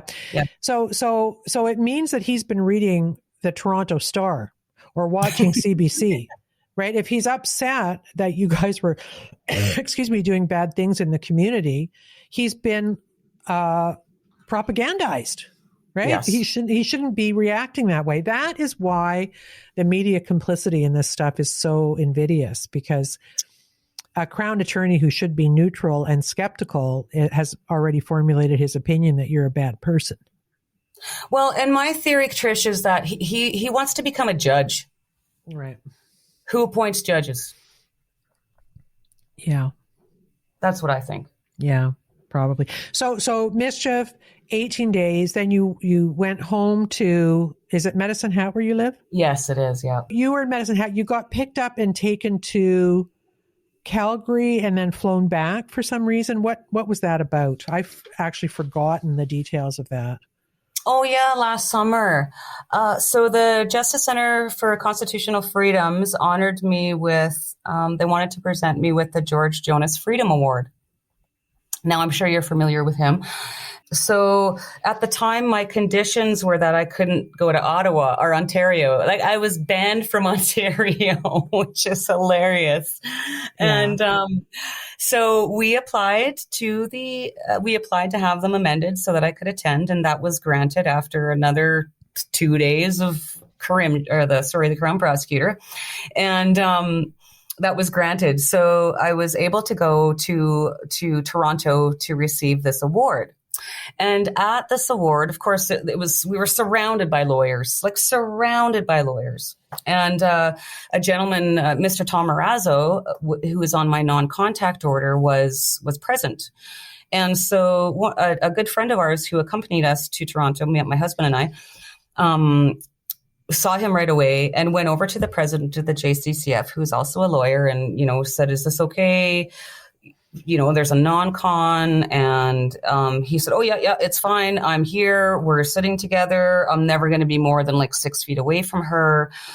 Everything's okay." So I thought, okay, everything's okay. So then we go to be like, we're doing a meet and greet at the beginning, and then we go to sit at our table, and I see, Tom sitting at our table, and I was like, well, this has to be okay. Like, they're not going to stick me at a table with this guy if this is wrong or going to get me in trouble. And as a matter of fact, like, some of our lawyers from the JCCF were just at the next table, as was my original lawyer, who is now Chris's representation. And so we got down there, and I did my speech, and I came off the stage, and I believe Tom said to me, "Good job," or great speech. And I bent over and I said, "Thank you." So somebody caught that on video. And then at the end of the evening, as we were all walking to leave, again, surrounded by lawyers, right? Somebody said, "Well, let's take a photo." And my friend and I that accompanied us there, we were like, well, as long as it's just for our memories, like, this is not going anywhere. And that was agreed upon. And clearly that didn't happen. So in that photo, there is actually, it cuts off beside Tom, but there's a lawyer standing right beside him. And John Carpe was standing right beside the person that took the photo. So that's how that started. And the photo incited somebody, is that right? Yeah. Yes. The photo. Yeah. So, people, haters, I call them, just sent that to the police and to the Crown Attorney. And Monday, January 27th, as I was driving home from work, I was pulled over and arrested a block from my house. Yeah. And so what happened? That they flew you to Ottawa, right? Going back before a judge? Two homicide detectives flew out from Ottawa because, they don't have anything else to do. Like, I don't know, investigate homicides. Yeah. Wow. They flew these two detectives out to Calgary. I was escorted or transported to the airport, and then we flew back to Ottawa. And I sat in the police station there again for a night or two, and then they transferred me back to OCDC, where I spent 30 days. It's unbelievable. I read your notes about being in custody. What is your takeaway from being a woman in custody, about women in custody? Well, my takeaway overall is that there's a lot of mental health issues and addiction issues that are not being addressed, and they're all getting sent there. I understand there's not really a proper facility for psychiatric issues in Ottawa, other than one that's impossible to get into. And so these ladies get sent there with all these terrible problems, and the guards aren't trained in psychiatric nursing. Yeah. And some of them were taunted. I mean, there's really good guards, Trish, don't get me wrong. But I've come to the conclusion that there's two types of people that enter that profession. People that really believe they can make a difference or want to make a difference or help other people, and people that were picked on in school. Yeah. And like, my heart went out to these women. And the homelessness and the mental health problems and the addiction problems in Ottawa are rampant. And then, I get to Ottawa for the inquiry, and they're having a mayoral race, and the topic du jour is billions of dollars need to be spent to put tampons in the men's bathrooms. And like, do these people not even know what's going on in their own communities? Like, this is the stuff that frustrates me, right? Like, how can you just turn a blind eye? I mean, if that's your priority, is tampons in the men's bathroom? Well, you know why? Because natal women, actual women, are yet again being thrown under the bus by everybody. Yes, we're always right at the bottom when there's some kind of human rights dispute going on. Let me ask you about, there's a clip of you giving evidence at the inquiry or at the commission where you're very, very emotional. Mm-hmm. And it really hit home with me, because I kind of understood in that moment what you'd actually went through, what you'd actually gone through. The question he asked you, as I recall, was, what has this done to your life? What has the arrest done to your life? Right. Mm-hmm.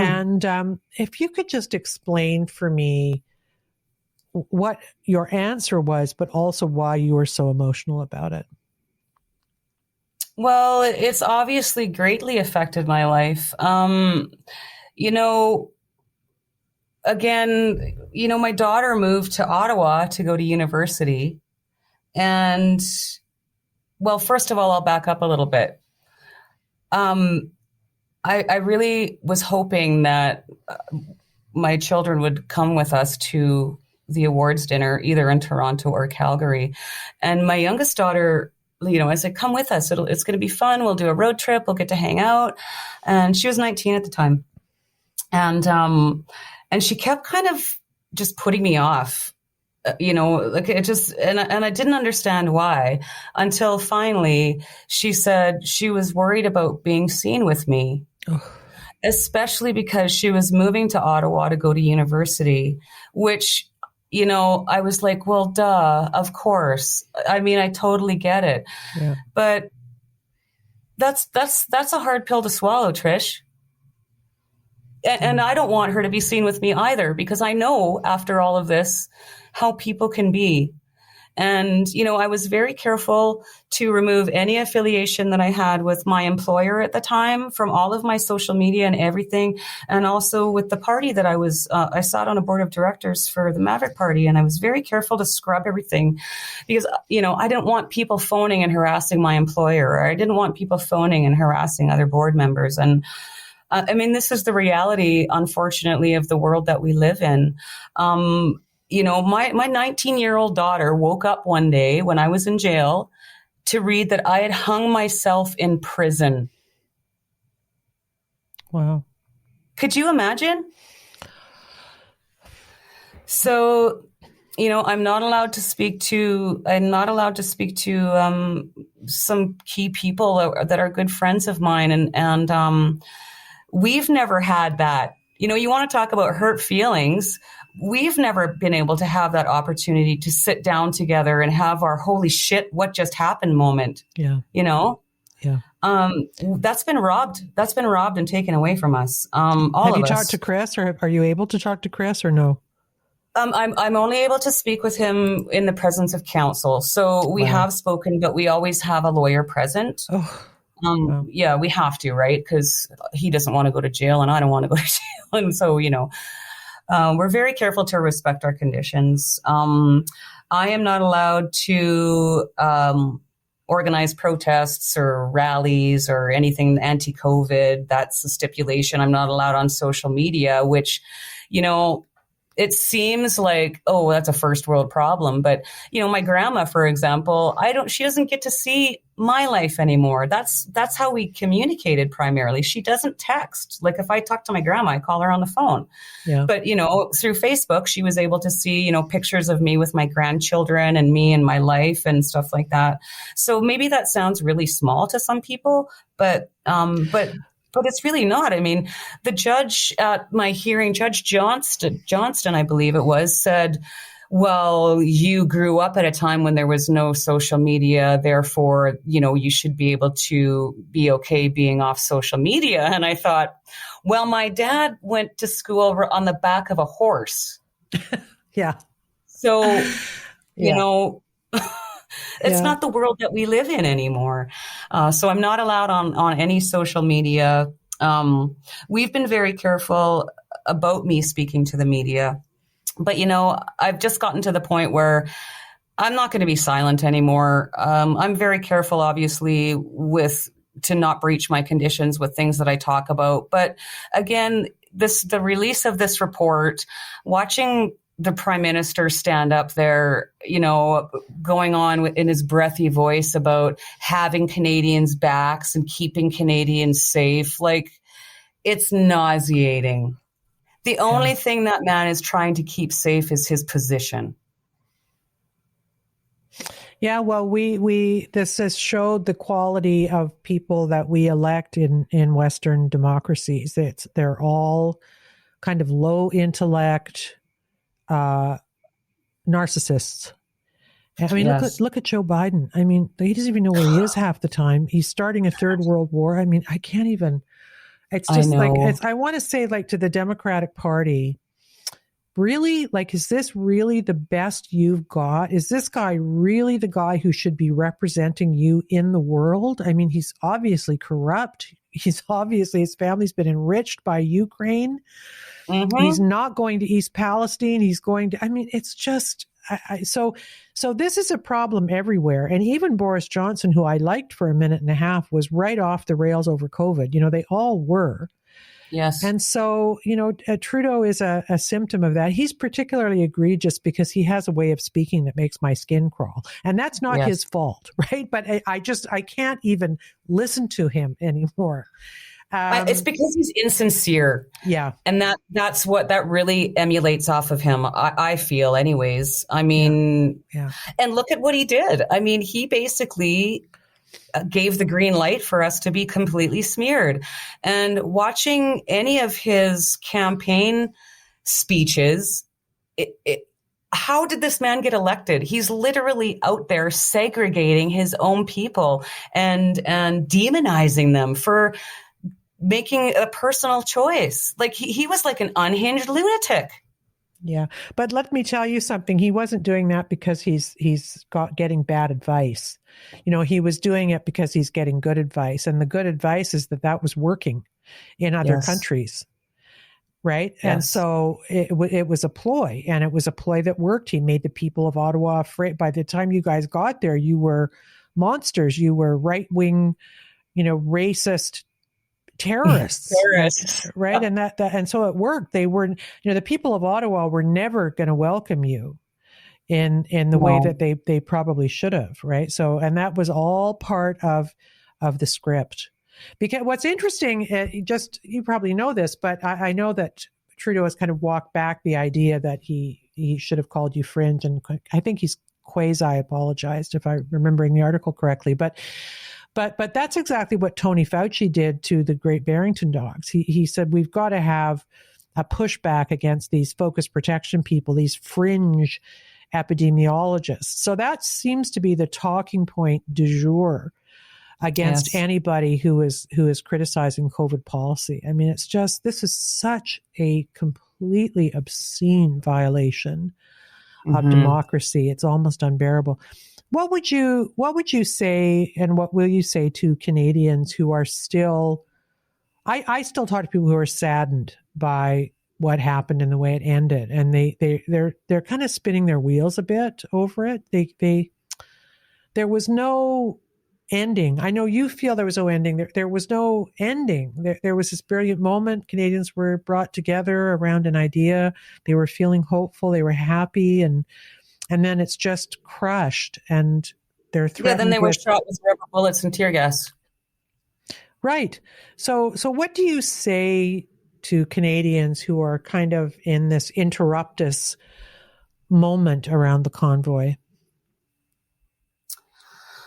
Well, again, I think people need to use their voices. They need to use all forms of communication to reach out to all levels of government to express their feelings. Emails, letters, social media, go in and book an appointment and speak to them face to face. They can also, their political donations. I mean, these guys need money. You can withhold your and your vote. I mean, I'm not going to call these people politicians anymore, Trish. They're public servants, and they seem to have forgotten that fact. They're supposed to be working for us and not the other way around, and they've just taken it for granted, I think, for too long. So I think what we're seeing, I do believe there is lots of reason to have hope, because, they're talking now about 15-minute cities and all this climate alarmism and everything. Don't you feel it? It feels like things are ramping up and escalating very quickly, which tells me that the people that are running the show, quote unquote, are panicking. And when you start panicking, you start making mistakes. And then it's just a matter of time before you fall. So, I mean, I think there's reason to have hope. I know that a lot of people have said to me, well, it's too bad that it happened the way that it happened.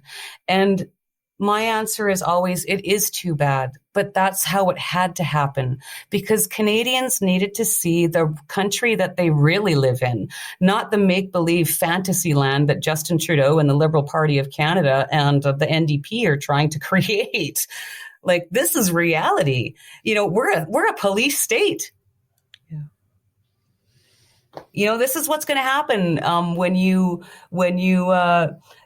go against the government of the day. People. Ari Goldkind said it really nicely. He said it is shocking that people are on Twitter and social media saying lock her up and go to jail. She should be locked up forever. Well, that's fine. That's your opinion. But you know what? The Liberal Party of Canada is not going to be in power forever. So next time it could be you. This is what people don't think about. Well, and the people who are saying lock her up are misinformed, right? Yes. We have so many of columnists at the Toronto Star and the Globe and Mail who are way on the wrong side of this, and they were on the wrong side of it because they were spewing government talking points that were based on lies. And that's where you really get into it, because then what happens is that the truth of a thing becomes irrelevant. And the only thing that matters is how you're being portrayed by corrupt institutions. And that's what happened to you guys, right? I don't know if I ever told you this or not, but I spoke to a very high level Ottawa police detective who said, we knew on day one that the truckers were not responsible for lighting the fire in that apartment building.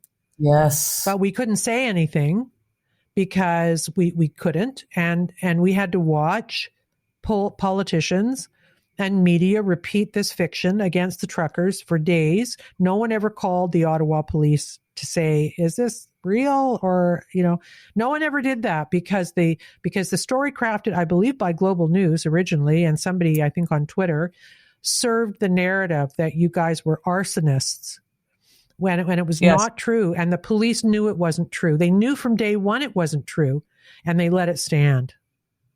Glenn McGregor from the CTV was on the scene before the police were called, Trish. Yeah. So, yes. And then was everyone... it CTV? I said Global. Was it CTV that broke the story, or was it Global? I think it was CTV. Okay. I do know that there was, of course, the tweets have all been taken down now, but there was people that saw Glenn McGregor there before the report was even filed. So, I mean... This is the thing. It's astonishing. The ineptitude, first of all, of the police response and the city of Ottawa was just mind-boggling, absolutely mind-boggling. And then, you had these accusations coming out like we were just a bunch of murderers trying to burn down an apartment building, and there was the Shepherds of Good Hope narrative, and they just what was with the Shepherds of Good Hope? Do we ever figure out what happened there? What that story actually was? I've never confirmed it. We were told that a bunch of truckers went into Shepherds of Good Hope and stole all their food, and which is a load of crap. I mean, it's just a load of crap. And I don't know. I can't say for sure if that incident actually happened or if it was like Antifa, because that was the first few days that we were there. So the first weekend that we were there was a big Antifa presence. And that's why we ended up, assigning block captains to monitor the streets. They would do shifts to make sure that everyone was safe and people weren't having their windows smashed or their vehicles spray painted. So... I've heard that it was a group of Antifa that actually did that. And then I've also heard that it never happened at all. Well, what you see, as someone who is pretty astute at critical thinking, when I first heard it, it was like the arson story. They said, the person who lit the fire said he was with the truckers. And I'm like, really? Someone's going to be like doing arson and admitting who they are? That's ridiculous. Yeah. And then the person who said that happened, according to the news, just went up to her apartment and didn't even call the fire department. So that makes no sense. Mm-hmm. And then with the Shepherd story, Good Shepherd story, I was like, okay, so you're these really mean truckers and you're going to steal food. And of course, you're not just going to steal food. You're going to steal food from a Catholic mission organization like that. This is like, really? There's no video. I mean, we live in a day and age where everything is on video. Do you think if a bunch of truckers walked in there and started stealing food, that's one of the employees or anybody in there is not going to be taking video footage of it and plaster it all over social media or send it to the cops? Yeah. I mean, it just made no sense. It certainly was not my experience of it. Now, we do know when large groups of people get together, sometimes people misbehave, for sure. We know this at every protest, but actually at the truckers in Ottawa, there was very little of misbehavior. I didn't. Crime went down. Crime went down.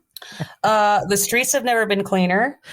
We fed the homeless. Actually, there's a beautiful, beautiful story of a homeless gentleman who was hanging around one of the tents, and he asked if he could stay there because it was warm. They had, heaters in there. And they said to him, yes, you can stay in here for as long as we're here, but you have to help out. There's no drugs and no drinking. And he agreed. Wow. And at the end of it, when they were taking everything down, he said that was the first time that he felt that he belonged anywhere. Oh. Like the homeless people didn't want us to leave, right?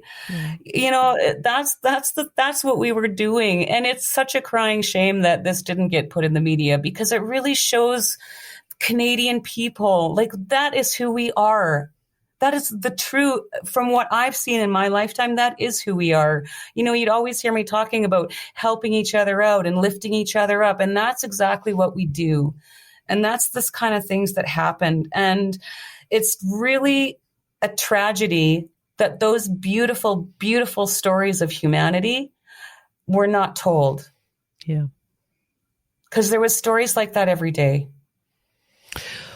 Well, we have to reject the hatred in this country, and we know where the hatred's coming from. It's not coming from this side. I don't know a single person who refused the vaccine, including myself, who wished harm on the people who took the vaccine. Even the mean people who were mean to us for not to. There was none of this. Oh, die, you person who took the vaccine.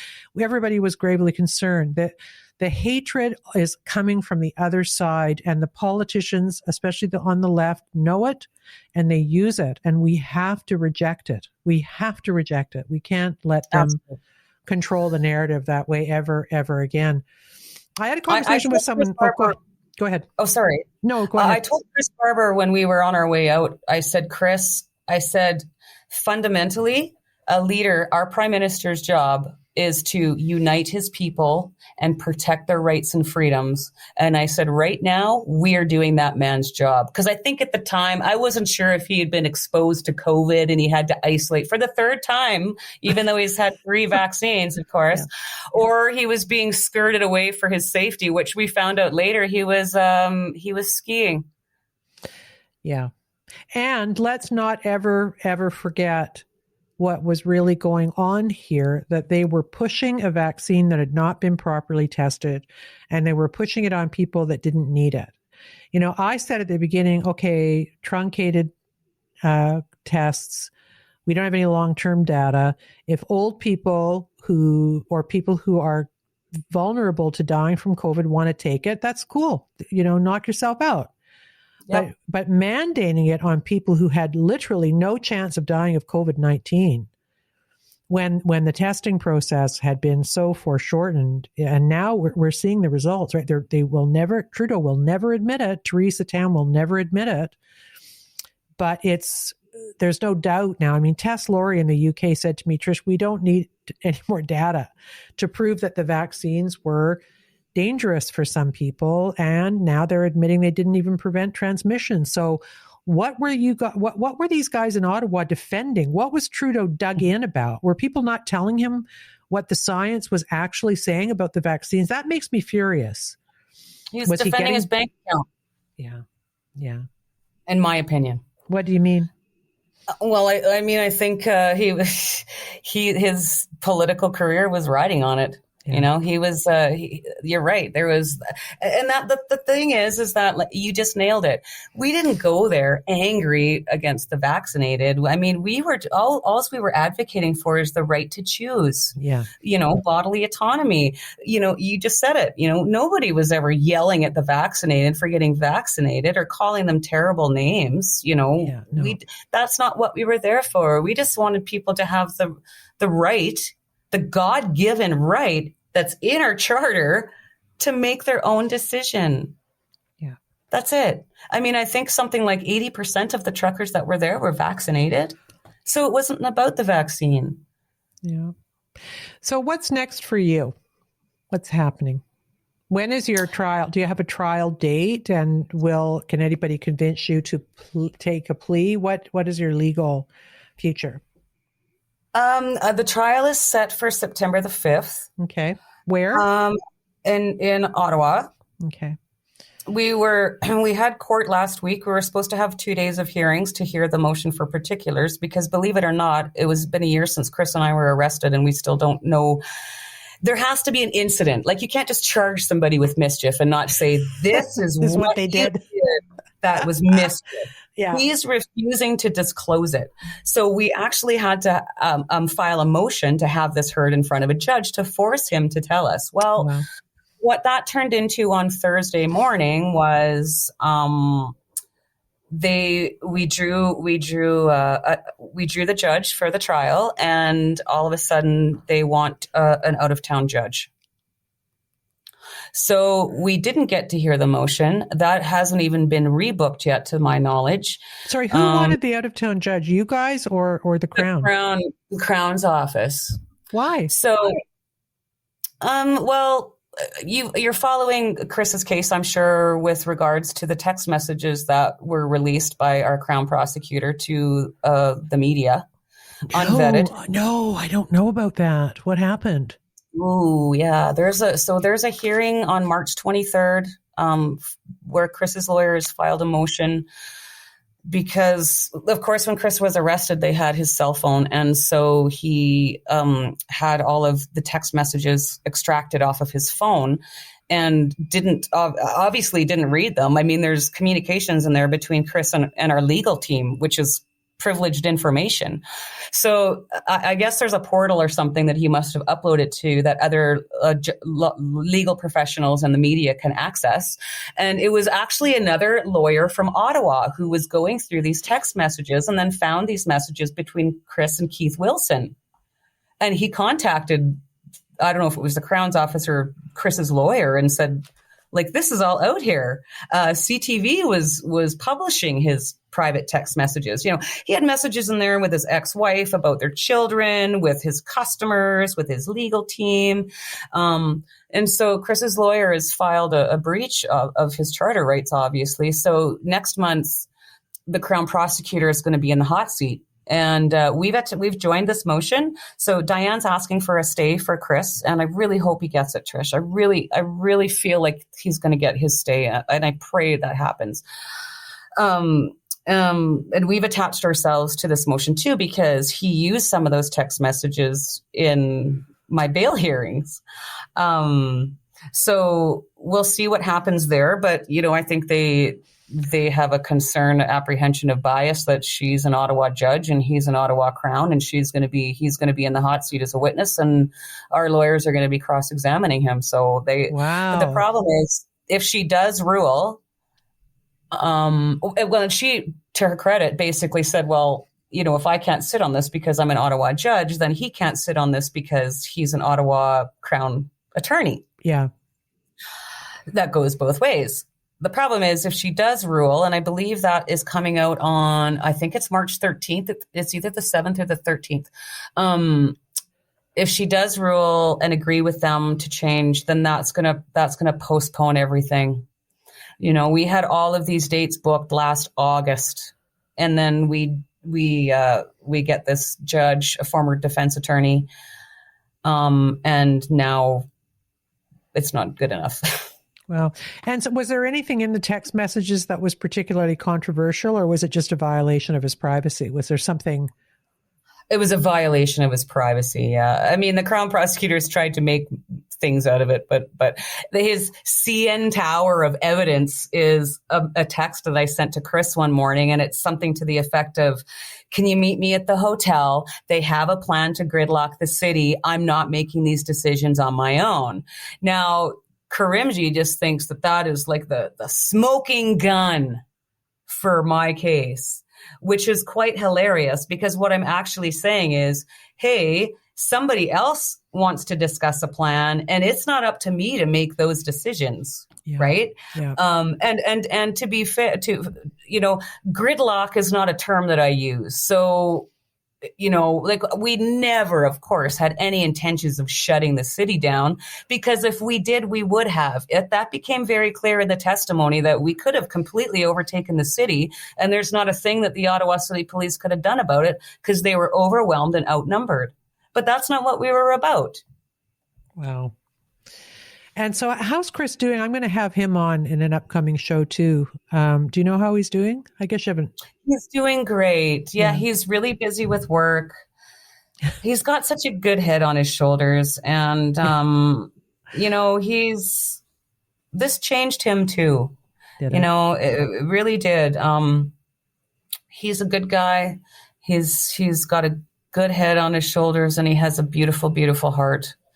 And you're so special to us, Trish. That because we did talked to you a few times on the way out, and so yeah, we always encourage each other if you've reached out to one of us to do it.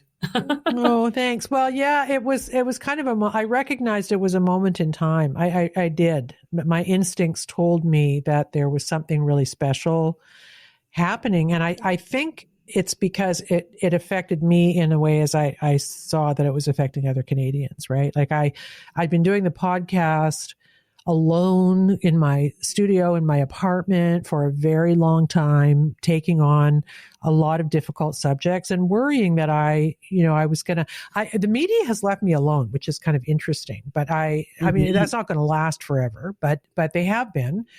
And I was uplifted by the idea that people were doing something that I couldn't do, right?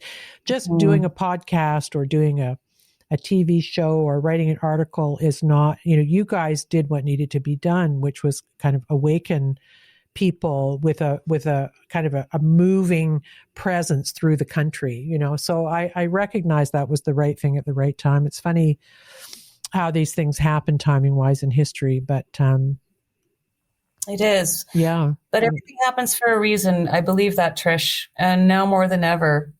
Yeah. I really do. It is amazing. It is absolute. The superintendent of the OPP intelligence said the lack of violence was shocking. Yeah. Right. Yeah. Look, I'm just so proud of everyone. They kept their cool, and we were provoked at every turn. We're going to take your firewood. We're going to take your fuel. We're going to come and take your pets. We're going to take your children. They were provoking us at every opportunity, and Canadians still didn't fight back, And I guess that's why I cried so hard when I got home and I saw the footage, because I'm seeing police in tactical gear with assault rifles, and these all this equipment, and I didn't see one single Canadian in that group so much as give somebody the finger. Yeah, I know it was astonishing. It was astonishing. Yeah, amazing. It was, but yeah, and it really, really showed what it was about, because they came in looking for trouble. It certainly appeared that way. That was the kind of MO, and the response was very, it was admirable. I remember I spoke to somebody, lovely guy, who he was booking the speakers because I was supposed to send a video down. I did send a video down, and he called me on the phone and he said, "We're not going to be able to run your video because the cops are moving down toward us with pepper spray." And I thought, what? I mean, to hear that from a peaceful Canadian it really, like, we gotta shut it down. We're going to be pepper sprayed for protesting. It was just really awful. And he also said in an interview later that he had the sense from the police who were operating on behalf of the Emergencies Act, and he wasn't sure if he was imagining it, but that many of them seemed to not want to be there, that they were maybe more on your side than they wanted people to know. Do you think that's true? I think that's true to a certain extent.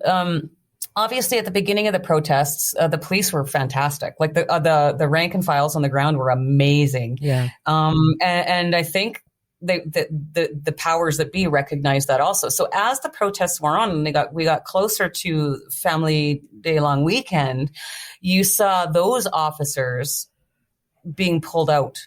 The ones that were taking photos and shaking hands and doing hugs and making friends, Wow. Those guys disappeared. And what came in was other officers from all across the country. I was told after, like, they found the leftist of the left in those organizations to come out there. Yeah. And I mean, that we knew that there was Ottawa City Police that had taken sick leave or were taking leave of absence or stress leave because they didn't want to participate. Like, right from the start, they just didn't show up to work. And I think there was definitely some. Dave Live from the Shed did a really good video where you could actually see the reaction of one officer, where he kind of sways and he passes out. I was told that he actually had went into cardiac arrest and passed away. But I mean, there's so many rumors. How would you know? But you can see it in the video because this lady is talking to him and, saying, I love you. And, what are you going to tell your kids tonight? And you can see him kind of sway. And then you actually see him fall backwards.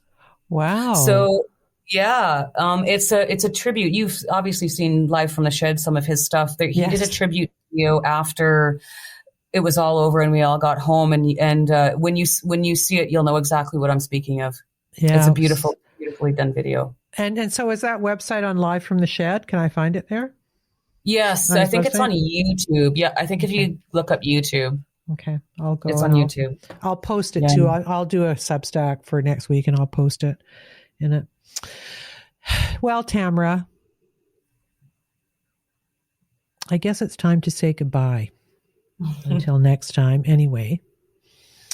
So I suppose people really want to know how you're doing, and you sound like you're doing well, and that you actually mean that you're doing well, that you are kind of at peace with what's happened. Yes, I feel that I am. I'm a strong person, Trish, and it had to be me. And the reason that it had to be me was because I don't have little kids at home.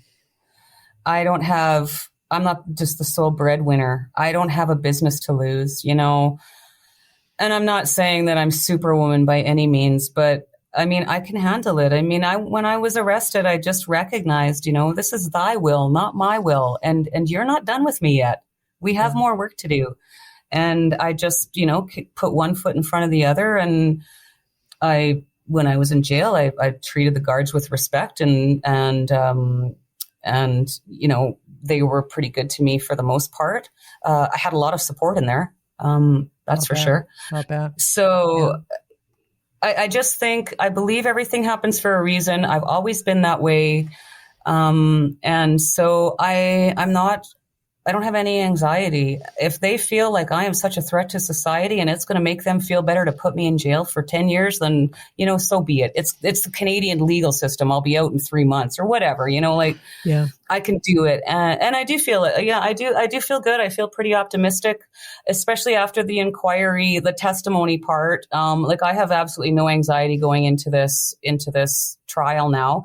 I will say up until Friday, I was very confident that I wouldn't see any more time in jail. But with the release of this report, obviously, I think that could affect our charges and the civil suit against us. But then there's still the federal court. I think it's April 4th. This is going before the federal court. So, maybe there's a little bit of hope there, but I don't know anymore. Well, what I noticed in the report is what they do, which is there was no violence, but there was the potential for violence. We nothing really went south, but it could possibly have gone south. This is the language of people who are trying to mislead. You could say that about anybody and anything, and shame on the legacy media who actually looked at that report as some kind of exoneration, because it's weaselly. It's like look, the Warren report was the same thing, single gunman, Kennedy, 9/11 report, garbage. They didn't go after Bush. I mean, the role of these inquiries is to exonerate the power structures that already exist. And I've said to people, why are you surprised that it turned out this way? It was always going to be this way. But it's also, one hopes, one holds hope in their heart that this time it's going to be different because they were so invested in what you guys were doing. But Rouleau did exactly what he was charged to do, which is let the power structure off the hook. And that's what he did. Exactly. And the thing is, the Emergencies Act isn't even worth the paper that it's written on now. That is what he's shown. There's 4 criteria that have to be met to invoke the Emergencies Act, and none of them were met. So what was the point of even drafting that legislation in the begin with if you're just going to toss it out? Just like our pandemic, there was a whole report that was a pandemic response, right? What did they do when COVID hit? They threw that whole report out and just started like this. Yeah. So it's not even worth the paper that it's written on. Those criteria were put in place specifically to prevent this from happening. And it was just tossed out the window. Like, it's a joke. Yeah, no, it is. And this is an exercise in the Buddhist expression, learning to sit with something. Things don't happen in the time we want them to happen. And I think maybe the lesson is we just have to know that, what is the expression that the arc of history is long, but it bends toward justice, I believe, is the expression. And these things take time to work themselves out, right? It took 5 years before people actually would admit in positions of power that the Vietnam War was a debacle. As Matt Taibbi said recently, we can only now actually in the media talk about how there were no weapons of mass destruction. That's been, 20 years. I mean, it's Louis Riel. When I went to school, I was taught that Louis Riel was a traitor to his country and hung for treason. Yeah.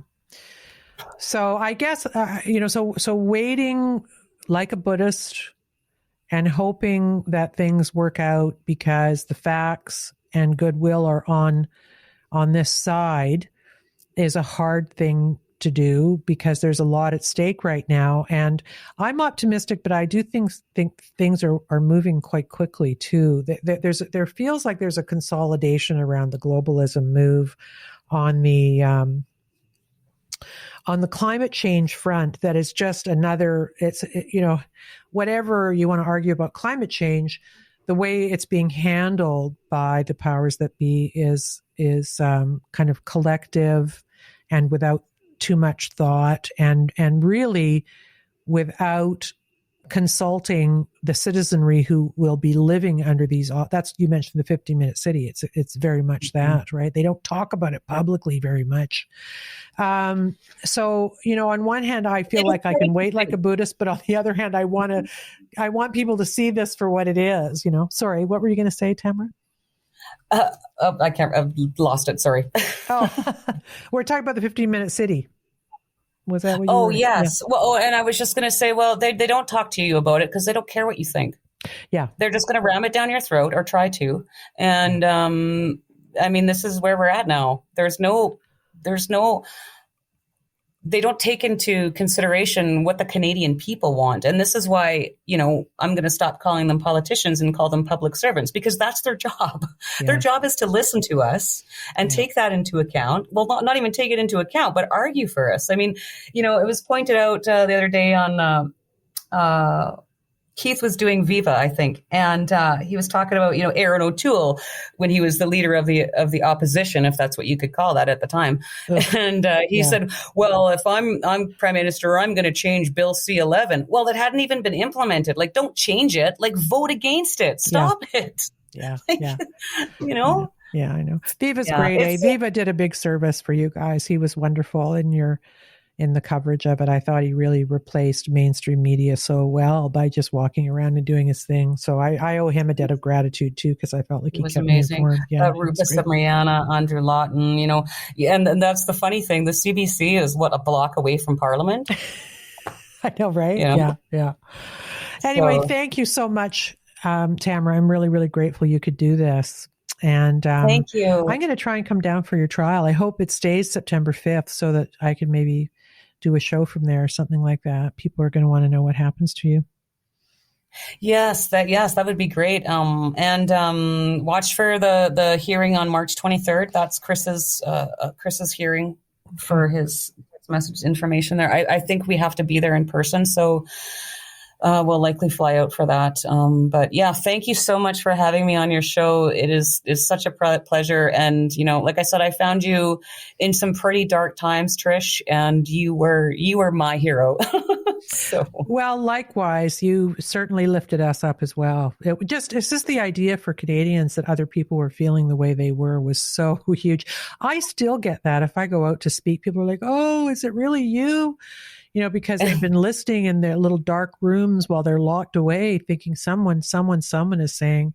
So I get it. Like it's a real responsibility, isn't it? yeah, yes, it is. But we'll just keep on keeping on. Keep on keeping on. Thanks, Tamara. Thank you. Have a great day. You too. I'll talk to you soon. You bet. So that was Tamara Lich, one of the leaders of the trucker convoy, and those fine moments we all experienced as Canadians. We had that convoy of truckers lift us out of our fear and isolation around COVID-19 and reunite us. I don't know why that is so frightening to our leaders. They want us divided. They want us hating each other. They want the races and ethnicities to not get along. They're doing everything in their power to keep us separate from each other in physical ways and in psychic ways. It's just not good for us. The trucker convoy reignited in many of us the truth that as a civilization, we need fellowship. Why were our moods lifted? Why was the trucker convoy so much fun? Why were people so lighthearted when that happened? And it's because they reminded us of who we are and what we need as human beings.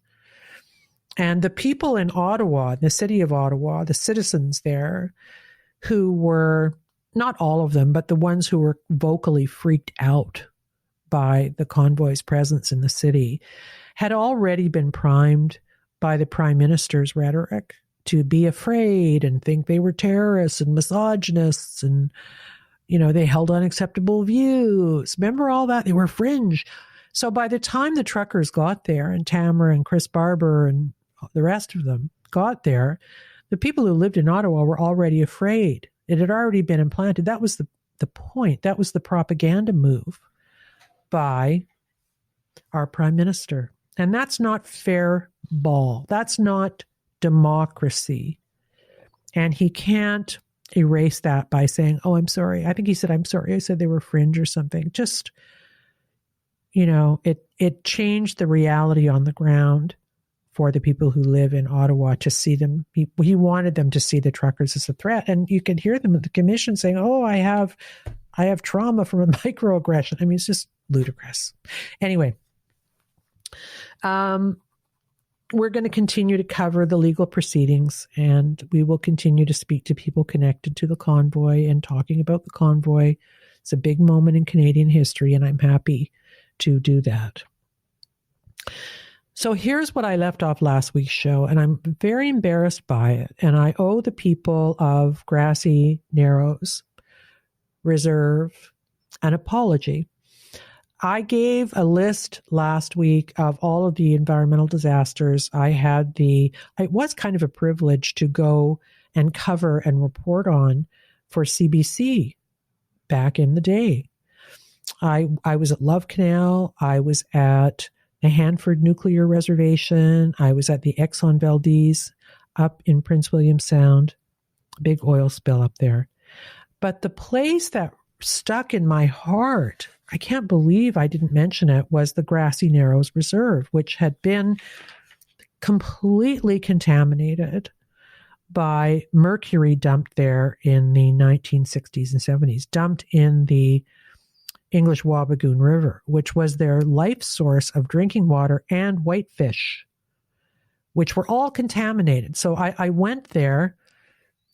It really was for me a kind of a Dante abandon all hope ye who enter here. When I was there in the 80s, I believe, I was in radio, so I traveled alone. And I think the chief met me in Kenora or something, and off we went down to the reserve, and I got to meet people who'd been harmed by the mercury contamination. It was really something, a lot of neurological problems and physical, a lot, just awful stuff. I think 90% of the people at Grassy Narrows suffered from symptoms of mercury poisoning. Imagine that.